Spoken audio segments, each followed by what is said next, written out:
Do you really show your cat you love them every single day? Most people would say yes without hesitation. You feed them, you pet them, you buy the good food, the fancy toys, the soft bed by the window. But here's the uncomfortable truth. A lot of what we call love doesn't translate in cat language. And some of the things you do daily without thinking twice might actually be creating distance instead of closeness. Cats don't measure love by effort. They measure it by safety. And there's one small, almost invisible gesture, something you can do in seconds that triggers a bonding response deeper than treats, deeper than play, even deeper than your voice. We'll get to that at the end. But first, we need to fix the way you speak to your cat. Let's start with something most people secretly feel embarrassed about. That soft, high-pitched, slightly ridiculous voice you use when you talk to your cat, the one you'd never use in public. You should be using it more. A 2022 study found that cats can distinguish their owner's voice from a stranger's. But here's the key detail. They respond significantly more when their owner uses a warm, high-pitched, affectionate tone. When owners spoke in a neutral, adult voice, cats barely reacted, but when the tone shifted, gentle, melodic, emotionally expressive, the cats turned their heads, perked their ears, and often moved closer. That means your cat isn't just hearing sound. They're reading emotional cues embedded in tone. Cats are highly sensitive to prosody, the rhythm and pitch variations in vocal sound. A soft tone lowers their vigilance response. It signals non-threat. It activates a state closer to calm social engagement instead of alertness. In simple terms, your voice can lower their guard. So when you walk past your cat and say nothing, or you speak in a flat voice while scrolling your phone, you may be missing dozens of micro opportunities for connection. But when you soften your tone, when you let warmth enter your voice, you're telling their nervous system, you're safe here. And safety is the foundation of love for a cat. The words don't matter. You could be narrating your grocery list. What matters is how you say it. Gentle, slow, slightly exaggerated. It might feel silly, but to your cat, that tone is unmistakable. And if you think voice is powerful, wait until you see what happens when you add just 3 seconds of eye contact done the right way. Zung, Fan Hai. Now let's talk about something so small, most people miss it completely. The slow blink. Have you ever caught your cat staring at you from across the room? And then, very slowly, their eyes close halfway before opening again? Most people assume their cat is sleepy. They're not. That slow blink is one of the clearest trust signals a cat can give. In feline body language, prolonged direct eye contact without blinking can signal tension or challenge. In the wild, predators stare, rivals stare. So when you lock eyes with your cat and hold a steady, unblinking gaze, even if you feel affection, their brain may register mild social pressure. But when you soften your eyes and blink slowly, you're communicating something entirely different. Researchers studying human-cat interaction found that when owners slow blink at their cats, cats are significantly more likely to blink back and even approach. The gesture reduces defensive vigilance. It shifts the cat's nervous system toward relaxation. Think about that. No treats, no toys, no touching. Just 3 seconds of softened eye contact and a deliberate blink can change how safe your cat feels in that moment. And here's where many owners unknowingly get it wrong. We stare at our cats because we adore them. We photograph them, we watch them sleep. We lock eyes because we feel connected. But in cat language, an unbroken stare can feel intense. So here's the daily ritual. When your cat looks at you, don't widen your eyes. Don't lean forward. Let your eyelids soften. Close them gently for a second. Then reopen them slowly. If your cat blinks back or lowers their gaze, you've just been accepted. And if that feels subtle, that's because it is. Cats build bonds through tiny, repeated signals of safety. But safety alone isn't enough. There's another instinct that defines your relationship far more than most owners realize. Hunting. Have you ever dangled a toy in front of your cat and watched them stare at it like you've insulted their intelligence? That's not laziness. That's boredom. Cats are neurologically wired for the hunt. Their brains light up during a specific sequence. Stalk, chase, pounce, capture. This sequence releases dopamine, the reward neurotransmitter. It regulates mood. It reduces stress.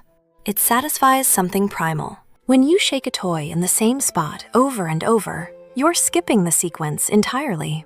Real prey doesn't wiggle in place. It hides. It darts. It freezes. It escapes. When you drag the toy away from your cat instead of toward them, when you let it disappear behind a couch corner, when you pause and then suddenly flick it into motion, you activate that ancient circuitry. You'll see it immediately. Their body lowers, their pupils widen, their tail goes still. In that moment, you're not just playing. You're fulfilling a biological need. And here's the part most people don't realize. When you become the source of that fulfillment, your cat associates you with deep instinctive satisfaction. A cat who gets a proper hunt daily is calmer, more affectionate, and more bonded. But there's one behavior almost every owner misunderstands, something that feels loving, yet quietly erodes trust over time. And we need to talk about it next. Dừng. Tiếp tục. Phần 3. What if one of the most powerful ways to bond with your cat is to stop trying so hard? Most people believe bonding requires action. Petting, playing, calling their name, offering treats. We assume love must be demonstrated outwardly and repeatedly, but cats don't build connection through constant interaction. They build it through shared space. In natural feline social groups, cats who trust each other don't always touch. They rest within proximity. They nap a few feet apart. They groom themselves while another cat quietly exists nearby. This behavior is called social co-resting, and it's reserved for individuals considered safe. When you sit on the couch and your cat is across the room, something important is happening. Even if it looks like nothing, your cat is monitoring you. They're observing your movements, your breathing rhythm, your energy level.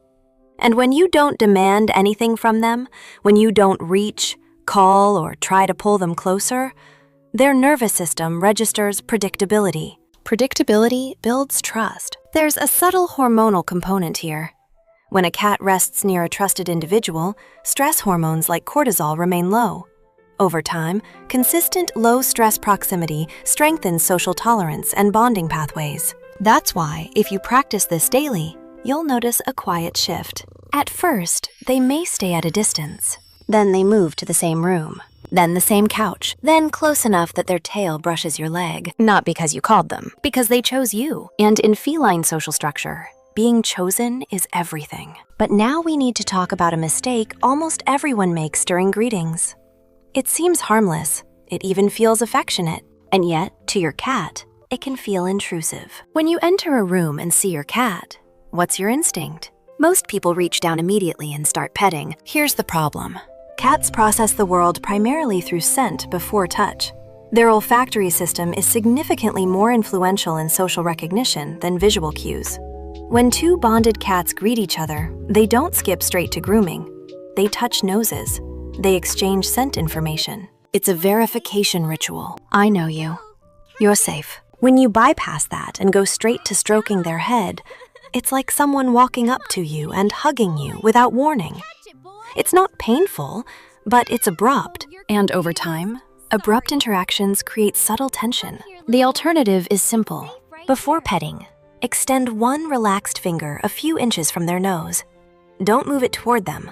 Let them lean forward. Let them sniff.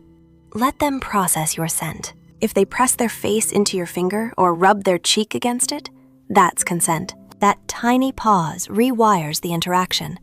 You're no longer imposing affection. You're asking for it. And cats remember the humans who ask. But there's another everyday habit, one that feels irresistible, that can slowly make your cat feel less secure in your presence. And most owners don't realize they're doing it at all. Dừng.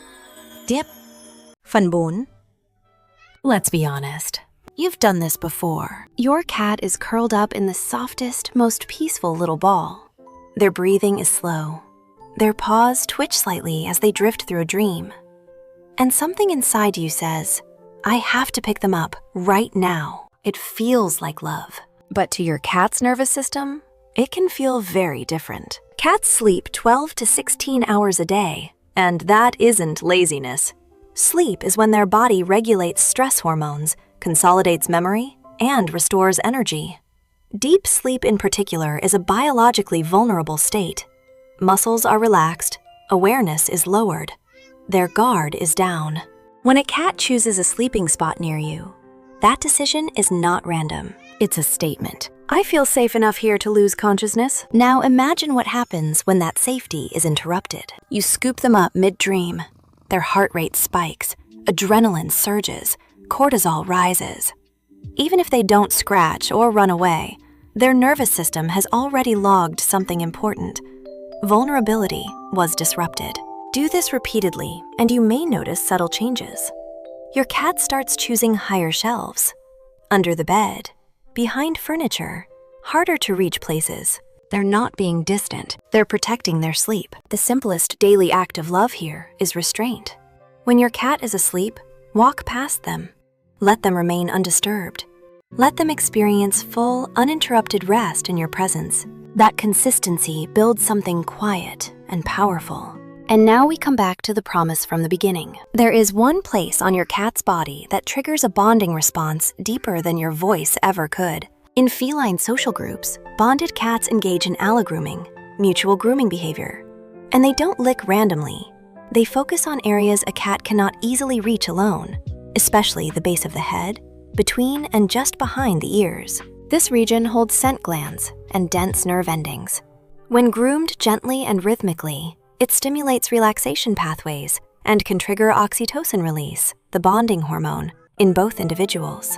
It's chemical attachment. When you slowly stroke that area with light, repetitive movements, no scratching, no rough rubbing, you're mimicking the exact pattern another trusted cat would use. Watch closely and you'll see the shift. Their eyes soften, their whiskers relax, their body weight sinks into your hand. The purr deepens. That's its connection. And this is the part most people misunderstand about loving a cat. Love isn't loud. It isn't constant touching or endless stimulation. It's safety. It's consent. It's respecting their instincts instead of overriding them. When you speak softly, blink slowly, play like prey, share space without pressure, ask before touching, protect their sleep, and groom where only family is allowed, you're not just caring for your cat. And when a cat feels understood, something extraordinary happens. They don't just tolerate you. They choose you.